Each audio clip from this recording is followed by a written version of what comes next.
بسم الله الرحمن الرحيم الحمد لله وصلى الله وسلم على عبده ورسوله نبينا محمد وعلى آله وصحبه ومن تبعهم بإحسان إلى يوم الدين وسلم تسليما كثيرا وبعد السلام عليكم ورحمة الله وبركاته وللوصي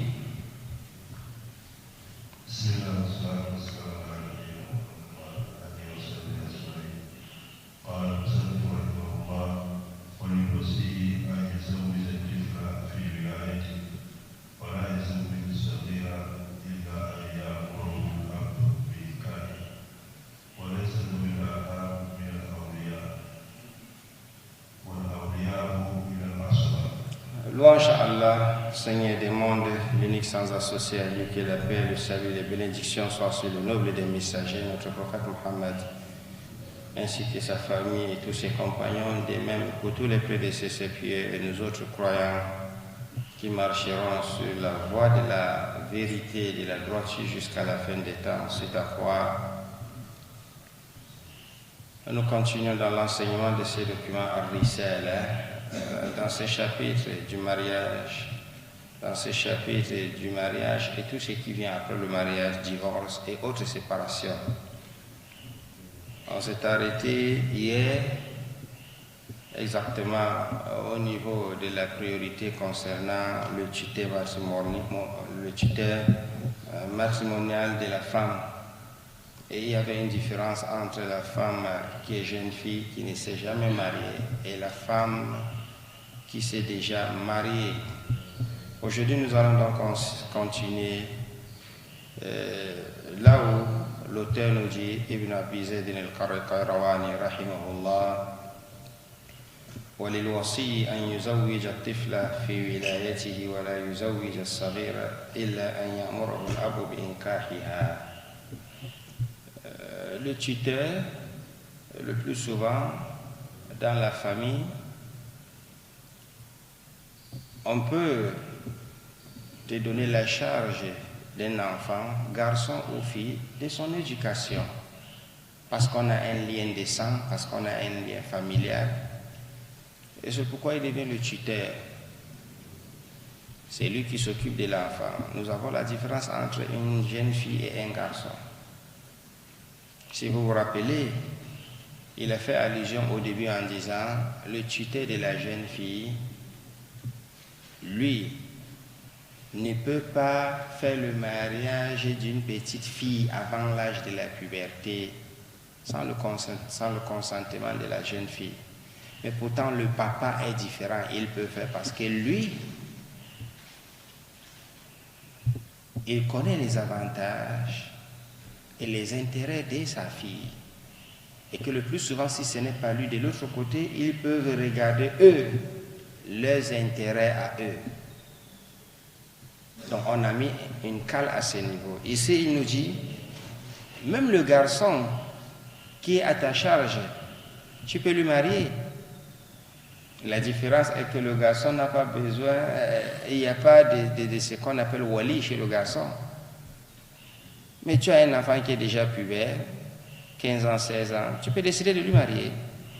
Alors il dit, c'est-à-dire lui marier sans son consentement, le garçon lui-même, sans son consentement, c'est de ça qu'il s'agit ici. Alors il dit, وَلِلْوَصِيِّ أَنْ يُزَوِّجَ الطِّفْلَ فِي وِلَايَتِهِ. Non? وَلِلْوَصِيِّ أَنْ يُزَوِّجَ الطِّفْلَ فِي وِلَايَتِهِ. Donc le tuteur testamentaire, le tuteur qui s'occupe du jeune garçon confié à sa tutelle, il peut lui marier, c'est-à-dire décider de lui trouver une fille, il dit voilà, on fait le mariage, voici ta femme. Mais il ne peut pas faire avec la jeune fillette, jusqu'à ce que le papa de cette fille lui donne l'autorisation. وَلَا يُزَوِّجُ الصَّغِيرَ إِلَّا أَنْ يَأْمُرَهُ الْأَبُ بِإِنْكَاحِهَا. Sauf si c'est le papa. Ici on parlait de la jeune fille non pubère. Parce que généralement, c'est plus difficile aux côtés de la fille. Elle a besoin d'un minimum de consentement, elle a besoin de connaître des maris qui elle aime, parce que c'est une vie plus longue, même si le garçon en a besoin, mais c'est moins grave. Sans oublier qu'avant-hier, à ce niveau, on a amené la parole la plus ferme, l'hypothèse la plus solide et qui ne contredit pas le hadith du prophète sallallahu alayhi wa sallam, où le prophète sallallahu alayhi wa sallam a dit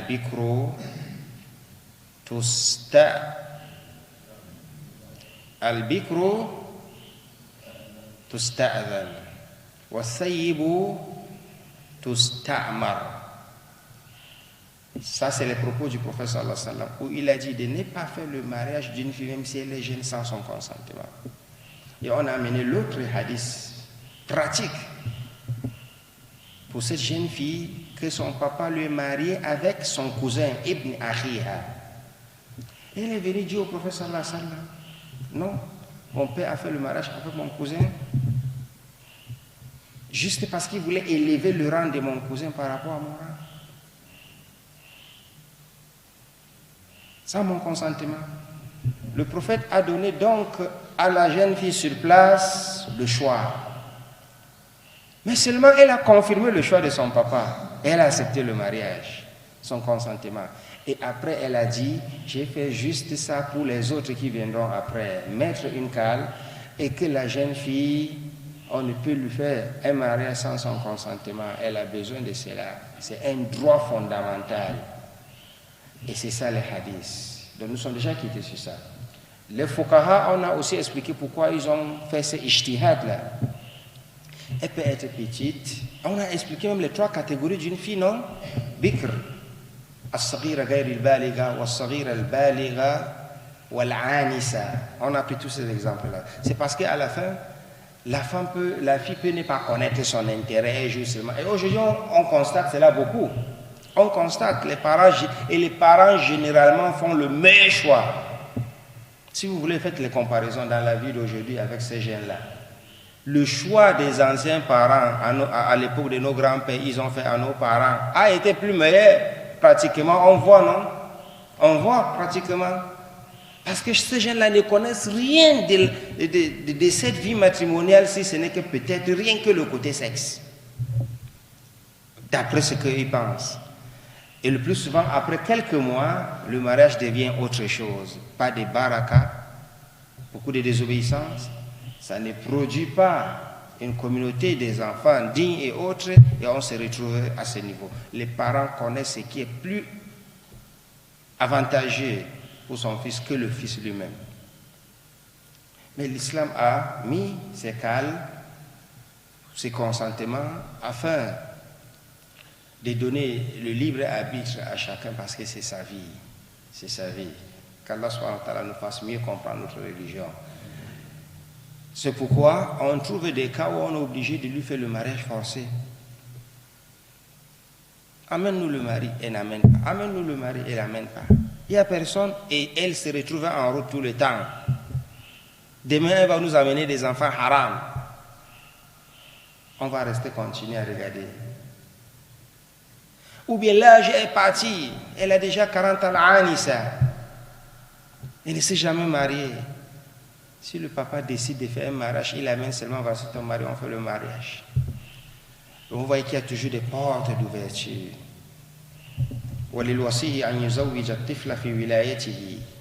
Pour le jeune garçon, le tuteur testamentaire peut lui faire un mariage, même sans consentement. وإلا فلا معنى له من غير إذن من غير sans lui concerter. Mais pour la jeune fille, non, on a besoin du père.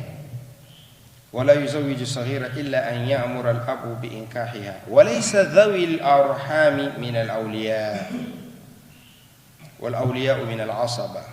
Il y a ce qu'on appelle ذوي الأرحام, c'est-à-dire les parents du terrain. Ceux-là ne sont pas considérés parmi les tuteurs de mariage. وليس ذوي الأرحام من الأولياء, tels que les oncles maternels, les frères de la mère, les cousins du côté de la mère, tout ce qui est du côté de la femme, de la mère de la jeune fille, ne sont pas considérés parce qu'ils ne font pas partie des asaba. Ils ne sont pas considérés wali. Le wali, il doit être du côté paternel. Exactement comme ça se passe au niveau de l'héritage. Ceux qui n'ont pas le droit de t'hériter, même s'ils sont de ta famille, on les appelle les zawil arham. وأولو الأرحام بعضهم أولى ببعض أي العصبة منهم أولى من غيرهم الذين ليسوا هم من عصبة والأولياء من العصبة. Ceux qui sont considérés les tuteurs matrimoniaux sont ceux-là qui sont les asaba, ceux qui renforcent l'homme, le renforcement familial, parce que c'est eux qui te protègent, c'est eux qui combattent pour toi, c'est eux. Et généralement, c'est le côté qui est fort, c'est le côté paternel. Non.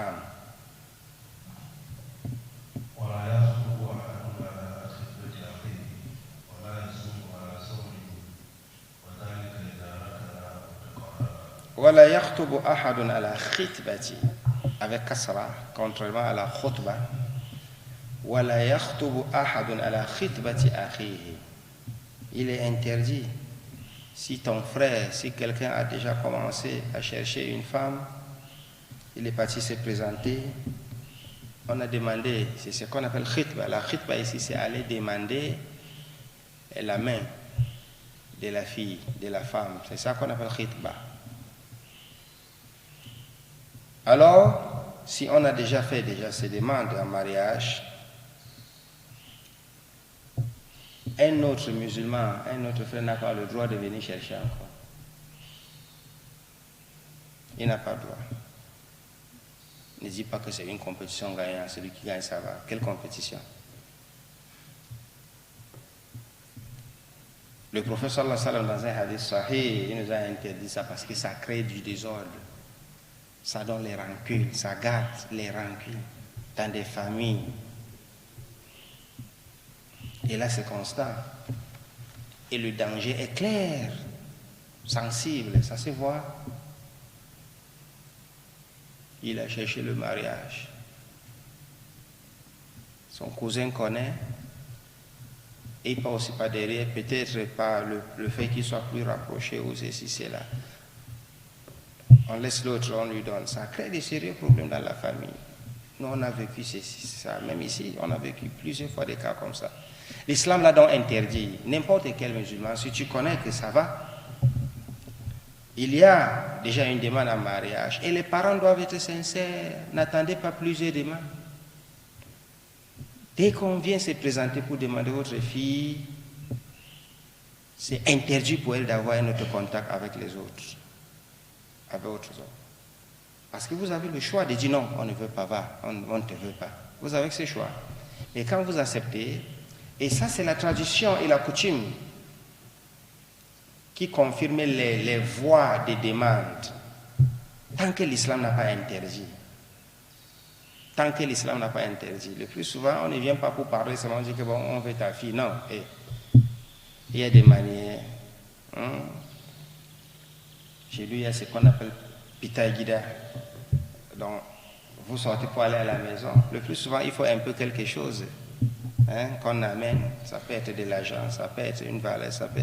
C'est ça qui désigne, c'est ça qui montre qu'on est venu demander votre fille. Ce n'est pas ça qui est la dot. Ce n'est pas ça qui est la dot. La dot, c'est le sadak du mariage. On a déjà parlé de ça. Ça n'a rien à voir avec la dot. Et le plus souvent, quand il n'y a plus mariage, on ne rembourse pas ça. Mais ça dépend de la coutume.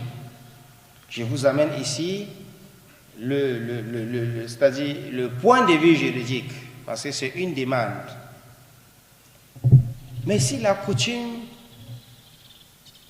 aimerait que s'il n'y a pas de mariage, on rembourse, sans problème, on rembourse.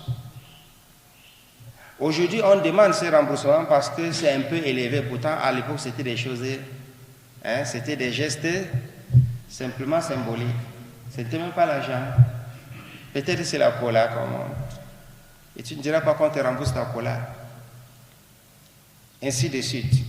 Mais aujourd'hui, comme tout est devenu le matériel, cette petite demande-là, peut-être ils ont déposé 100 000 pour montrer qu'ils sont là, ils veulent la jeune fille. Et quand il attend qu'on a fait le mariage avec une autre qui n'est pas lui, il dit, mais rembourser mon argent, ce n'est que normal. Ici, il y a d'abord une erreur du côté des parents qu'ils doivent être fermes. Parce que notre religion nous dit que l'un de nous ne s'amuse pas, ne s'aventure pas pour aller demander une fille qu'il sait qu'on a déjà demandé cette fille en mariage. Ce ne sont pas aussi des simples causeries. Parce qu'il y a beaucoup de choses qu'on fait, mais c'est la désobéissance en Allah subhanahu wa ta'ala. Le jeune garçon part chez les filles, il cause avec elles. Mais selon la coutume, on ne le connaît pas. Et il peut faire comme ça 1 an, 2 ans, mais on ne le connaît pas. Parce qu'ils ne se sont pas présentés. Ça, c'est pas l'islam. Ça, c'est pas l'islam. L'islam ne connaît pas ça. Ça, c'est désobéir à Allah. Ce que l'islam connaît, c'est que quand on cherche une fille en mariage, on vient, on se présente devant les parents d'abord. Et les parents maintenant donnent cet ordre aux jeunes garçons de venir à la maison, voir la fille, causer avec la fille, jusqu'à ce qu'ils s'entendent. Ça va. Ça ne doit pas être long. Ce n'est pas une affaire de 4 ans, 5 ans. C'est quelque chose de quelques jours, quelques mois. Et on passe directement au mariage. C'est pourquoi il est interdit, lorsque on connaît déjà que cette fille est demandée en mariage, c'est interdit pour moi de venir aussi demander derrière. Les mafies minel, parce qu'il y a beaucoup de dangers derrière cela, des rancunes, ça va diviser les gens, ça va créer des sérieux problèmes entre plusieurs familles, ainsi de suite. Voilà yakhtubu ahadun ala khitbati akhihi wala yasumu ala sawmihi. Voilà, ala sawmihi. On parle de saum dans le commerce, mais ça vient aussi se retrouver dans le mariage. Lorsque dans le commerce, c'est quand quelqu'un s'est déjà entendu entre le vendeur et l'acheteur. Vous vous êtes déjà entendu sur un prix, le temps de prendre, une autre personne vient avec ce cœur-là qui aimerait tout pour lui, rien pour les autres, et il veut la marchandise, il propose au vendeur plus. Donc ici, il hausse le prix. Ça, c'est dans le commerce, c'est interdit. Et dans le mariage, c'est aussi interdit. De quelle manière? Aïfi sadaqi. On est en train de vouloir faire le mariage et parce que le mariage c'est quelque chose qui ne se cache pas islamique. Dans l'islam on parle de ce qu'on il y a ce qu'on dit al-ilan, nikah. Et dans la coutume, chez beaucoup de ces tribus musulmanes, c'est clair, dès que on vient demander même la fille, c'est déjà une fierté, donc tout le monde connaît. Le plus souvent, on réunit même la famille comme une cérémonie pour accueillir l'autre famille qui vient demander la fille en mariage pour les fils. Et les informations coulent. Là, ce n'est que normal. Même comme aujourd'hui, il y a aussi du secret à cause des complots. Là, les choses se font à huis clos. Parce que tout le monde a peur. Un autre peut sortir par derrière. C'est déjà interdit avec la première phrase. Voilà, yakhtubu ahadun ala khitbati akhihi. Lorsqu'on est informé, on se prépare. La famille du jeune garçon ou de l'homme qui demande le mariage, ils attendent de la famille de la fille ou de la femme de les informer et s'entendre sur le jour de la célébration du mariage. Dès qu'ils vont donner le jour, on se prépare. À partir de ce moment-là, on fixe déjà le sadaq et les informations sont là. Quelqu'un maintenant, comme tout est matériel aujourd'hui, il entend de sadaq, il dit, moi je vais donner même 2 millions de sadaq pour votre fille. Haza yasumu ala sawmi akhi. Même elle-même, la fille peut accepter. Parce qu'il n'y a pas l'amour vrai là, c'est le mensonge, c'est le matériel. Elle-même, elle peut voir qu'ici, il y a les enchères qui montent. Et elle dit que je ne veux pas. Combien de fois? Combien sont venus? C'est la fille qui l'amène. Mais après, elle désiste. Parce qu'elle a trouvé meilleur. Et c'est pourquoi les premiers musulmans et les savants ont parlé sur le cas où il y a ces besoins de marier même sans son consentement. Voilà celle qu'on veut son consentement. Parce qu'à la fin, elle ne connaît rien sauf le matériel. Et elle va retourner tous les problèmes au dos de la famille bien après. Et eux aussi, la famille, s'ils mettent ce matériel devant, parfois on les anarque, non? Aujourd'hui, il y a des hommes, ils peuvent prêter tout. Il peut faire 6 mois, chaque jour il vient avec une voiture, mais ce n'est pas sa voiture. Il peut vous présenter une maison qui n'est pas sa maison. On loue même les habits aujourd'hui. Beaucoup, ce sont des cas. On a eu ces cas-là, beaucoup. Et quand il y a un mariage, s'il veut même, si c'est un boy plein parfois, il vous embarque encore 3 mois. Mais il y a d'autres, après le mariage c'est fini, il montre sa vraie face. Il vous a eu. Et en ce moment, il y a des familles qui rompent le mariage directement. Parce que c'est le matériel qui tourne autour de cela. Voilà, yakhtubu ahadun ala khitbati akhi, wala yasumu ala sawmi. Il ne doit pas élever les enchères, surenchérer, pour de la manière où il propose un sadaq, ou bien beaucoup de moyens plus pour la fille, pour qu'on laisse l'autre pour lui donner, c'est interdit.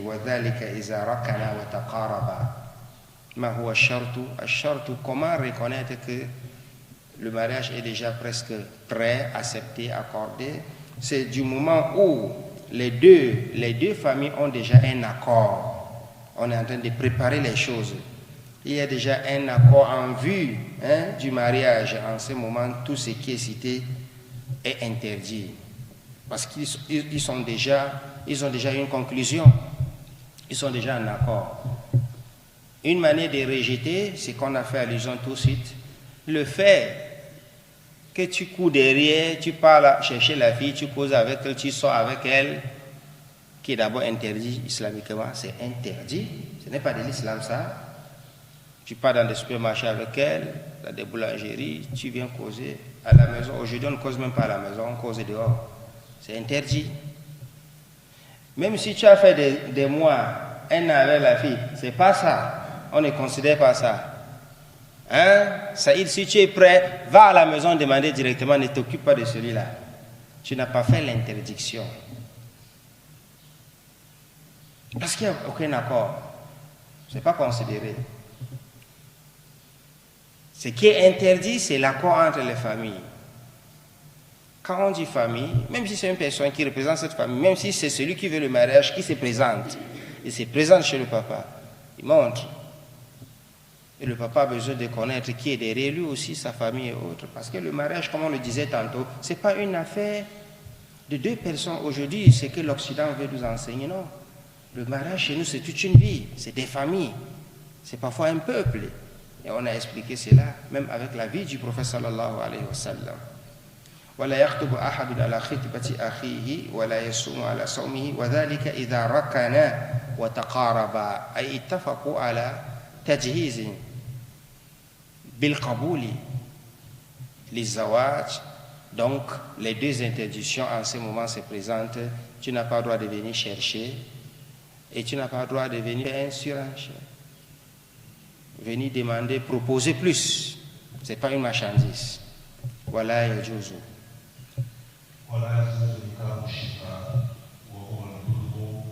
ولا يجوز نكاح الشغار وهو البضع بالبضع. C'est interdit. C'est interdit. Le mariage n'est pas seulement vos intérêts à vous, la passion. Nikah shigar, al-bud'u bil-bud'u. Nikah shigar, c'est une manière de dire bon, je te donne ma fille, tu me donnes aussi ta fille. Ça va, il n'y a pas de sadaq. Un échange comme ça. Ça, c'est interdit. C'est interdit parce que l'homme a une valeur qui dépasse ça. L'homme n'est pas une marchandise. La femme, il le faisait dans la jahiliya. Il le faisait dans la Jahiliya, l'islam est venu interdit. Al-bud'u bil-bud'u. Wala nikahun na'am. Wala nikahun bi-ghayri sadaq. Na'am. Wala nikahun bi-ghayri sadaq. Et il n'y a pas aussi des mariages qui n'ont pas de sadaq. Que la fille, par exemple, dit que j'ai pardonné le sadaq là, non. Ou les parents disent, bon, on n'a même pas besoin de sadaq là. Vous savez, parfois, quand la fille dérange à la maison, c'est le problème, il vient prendre ça même sans sadaq. Non, non, il n'y a pas de mariage sans sadaq. Comme le mariage n'est pas un échange, ce n'est pas un troc. Pour que tu fais comme ça, tiens, prends ma petite sœur, donne-moi ta fille. Ça c'est interdit, ce n'est pas un troc. Donc le mariage shigar n'est pas un troc de femmes, c'est interdit. Ce qui se faisait dans la Jahiliya, c'est pas valable. Dès qu'on le fait, le mariage n'est pas accepté, donc c'est pas valable. Yufsakhu mubasharatan. Ça c'est un. Donc on est en train au début, on a cité des choses qui sont interdites lorsque quelqu'un se présente. Déjà, on a parlé de ne pas venir faire une demande après déjà une demande qui est là. Et on a aussi parlé de l'interdiction de ne pas proposer plus, hein, parce que tu veux récupérer, parce que tu veux te présenter et écarter ton frère. Maintenant, on parle des mariages interdits islamiquement par là. Un, le mariage de shigar, zawaj du shigar, un troc de femmes. Nous sommes deux hommes qui voulons la femme. Moi, j'ai ma fille, toi, tu as ta soeur, ou tu as ta fille, on s'échange, c'est interdit. Ou on a des soeurs, on s'échange, c'est interdit. On s'échange sans sadaq, sans rien. Si ça tombe simplement et avec les conditions du mariage, avec le sadaq, on n'est pas en train de dire que si j'ai marié ta soeur, c'est interdit que tu maries ma soeur. On n'a pas dit ça. Ce n'est pas un troc là si ça suit le processus normal.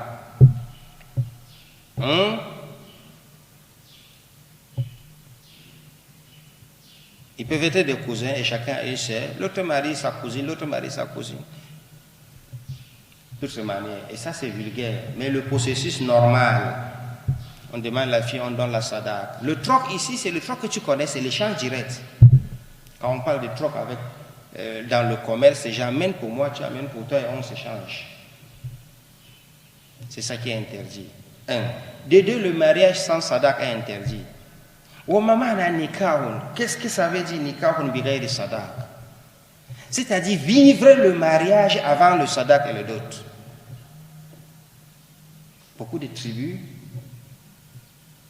qui sont des koufars sont habitués à cela. C'est-à-dire ils vivent d'abord avec la femme avant d'aller faire le mariage après. Ils se testent. Parfois jusqu'à ce qu'on trouve d'abord l'enfant. Ah, donc c'est bon, maintenant on peut faire le mariage.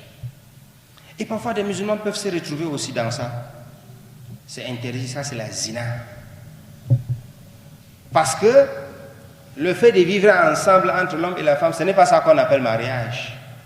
Le mariage a des conditions que vous connaissez, le wali, le sadaq, la shahada des hommes, le témoignage, ainsi de suite. Donc c'est pourquoi il est interdit le mariage sans dot. Sans dot, ou sur place, on n'a pas mis la dot, on n'a pas fixé la dot, c'est interdit, il faut la dot. Et nul n'a le droit de dire qu'il a pardonné la dot. C'est un pilier. De la même, il est interdit de vivre comme dans le mariage avant le mariage. Ça prend le sens. النكاح اللغوي لأن فيه تزاوج والمعيشة ainsi de suite. Voilà ce qui. Est-ce que c'est considéré divorce ou quoi? Ce sont des choses qui s'est passées dans la Jahiliya et l'islam est venu abolir. L'islam est venu abolir. Cette phrase est importante pour toi. En tant que talib al-ilm, ça va te permettre de répondre aux détracteurs. Parce qu'ils vont te dire que le prophète n'a pas interdit ça, c'est Omar qui a interdit. Mais toutes ces choses-là on ne les a pas interdites une fois. C'est-à-dire quand l'islam vient, il trouve un mode de vie. Il y a des choses qu'on a interdites à la fin de la vie du prophète sallallahu alayhi wa sallam. Au fur et à mesure, le législateur veut nous montrer qu'il interdit parce que ce n'est pas bon pour nous. Et il ordonne parce que c'est bon pour nous. Et il nous amène à comprendre. Et il dit tout simplement, donc c'est important. Ce mariage a été interdit. Il est interdit, unanimement reconnu, avec le consensus de tous les savants de l'islam.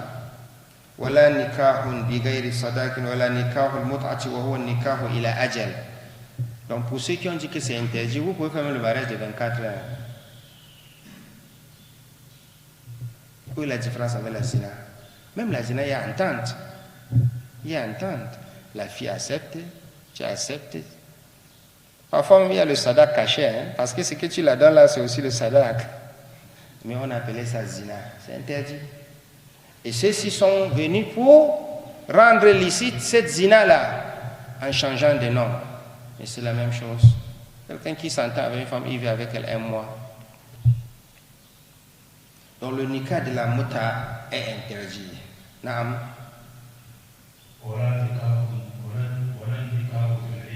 ولا النكاح في العدة سواء العدة التي هي عدة الطلاق أو عدة الوفاة وسواء هي رجعية أم بائنة طلاقا رجعيا أو بائنة. Donc il n'y a pas de mariage quand la femme est dans sa idda. وقيس عليه الاستبراء. وقيس عليه الاستبراء. On va expliquer ça, c'est important. Quand la femme est en train de faire idda, la idda c'est quoi? C'est cette période que la femme prend après le décès de son mari et fait idda. Ça, c'est dans le même chapitre qu'on va aborder tout cela, Inch'Allah. Ou après un divorce, elle fait idda. Cette période de idda là, 4 mois, 10 jours, si c'est pour le décès, 3 mois ou 3 périodes qui va s'écouler chez la femme, période de saignement, de menstrues. Cette période-là, il est interdit de faire son mariage avec une autre personne. Il est interdit de faire son mariage avec une autre jusqu'à ce qu'elle finisse et sorte de la période de la idda. Que ce soit la idda du divorce ou la idda du décès. Si c'est la idda du divorce, toutes les différentes catégories de cette idda, il n'y a pas le mariage jusqu'à ce qu'elle sorte. Parce qu'il y a le idda qu'elle fait chez toi. Elle ne peut pas se marier jusqu'à ce que sa idda finisse. Ça, c'est ce qu'on appelle la idda al-raj'iyya. Ou al-raj'a, ça fait partie des points qu'il nous a énumérés au début. Et quand c'est déjà 3 divorces, on appelle ça ba'ina. Ou bien quand la première idda raj'iyya a son temps fini, tu ne l'as pas ramené, ça devient bainouna subra. Et à bainouna kubra. Donc même si tu divorces la femme 3 fois, et elle sort de chez toi, parce qu'en ce moment, la soukna, elle ne reste pas chez toi. Le 3e divorce, elle rentre, elle sort. Rester chez toi est considéré interdit pour toi. Parce que toi, l'homme, tu n'as pas de idda, tu peux te marier le lendemain. Elle devient ajnabiya. Mais elle ne doit pas se marier jusqu'à ce qu'elle finisse sa idda. Ça, c'est après 3 divorces qu'elle est sortie de chez toi. Elle n'a pas le droit de faire le mariage dehors là parce qu'elle est déjà sortie jusqu'à ce qu'elle finisse sa idda. Alhamdulillah, ça c'est des choses élémentaires dans la pratique que les musulmans tous connaissent ça. Sauf peut-être le cas des nouveaux islamisés où ce sont des points importants dans l'enseignement. Parce que ce qui concerne le mariage, les divorces, les autres qui sont des musulmans depuis, c'est resté comme une coutume connue. Mais les nouveaux islamisés ont besoin de maîtriser ces différents abouabs-là. C'est très important, surtout chez les femmes et même les hommes, bien sûr. Donc, il est interdit de faire un mariage quand la femme est en période de idda. Et on a dit, wa yulhaqu alayhi l'istibra. L'istibra, c'est quoi? C'est un temps qu'on donne à la femme pour confirmer qu'elle n'a pas une grossesse ou pas. Par exemple, quand une fille s'islamise aujourd'hui et elle faisait sa vie, elle s'islamise aujourd'hui, demain on fait son mariage. Non. Jusqu'à ce qu'elle entre dans une période qu'on appelle istibra. Yulhaqu alayhi l'istibra. Nous attirons toujours l'attention en disant on doit connaître notre religion. Voici un exemple. Elle s'islamise aujourd'hui. Mais elle n'a pas le droit de se marier. Et il y a eu beaucoup de mariages comme ça. Parfois, c'est lui-même qui amène la fille, c'est un musulman même peut-être. Il amène une fille qui vivait avec, il dit qu'elle va s'islamiser. Elle s'islamise et on fait le mariage. Il faut le istibra, il doit se séparer, il doit prendre cette période d'istibra qui est un sang, c'est-à-dire un mois. Istibra, c'est important. Et peut-être même une musulmane, mais qui vivait la zina. Wallahi, l'ignorance dans la religion crée beaucoup de problèmes. Une fille qui fait zina, même si elle est musulmane, elle fait zina. Parce qu'il y a des filles que demain on va faire son mariage et pas faire zina dehors. Hein? On va faire son mariage demain. On célèbre le mariage demain et pas faire zina. Parfois ces jeunes filles-là appellent ça les zina de au revoir. Avec ses petits. Quel danger! Dès que tu as le contact avec l'homme, on ne fait pas le mariage jusqu'à ce qu'il y ait istibra. Imaginez le dégât controversé à cause de l'ignorance. On fait son mariage demain et fait zina aujourd'hui. Ça peut être avec celui-même qui va la marier. Ça peut être avec un autre. Mais pourtant, il n'y a pas de mariage jusqu'à ce qu'on confirme qu'il n'y a rien dans le ventre là. Le zina de quelques minutes, n'est-ce pas, peut donner l'enfant? Vrai ou faux? Et on ne veut pas faire un mariage jusqu'à ce qu'on sache qu'il est purifié, il n'y a rien, fil rahim. D'où on parle de ahkamul istibra. Naam. Wa ma jarra.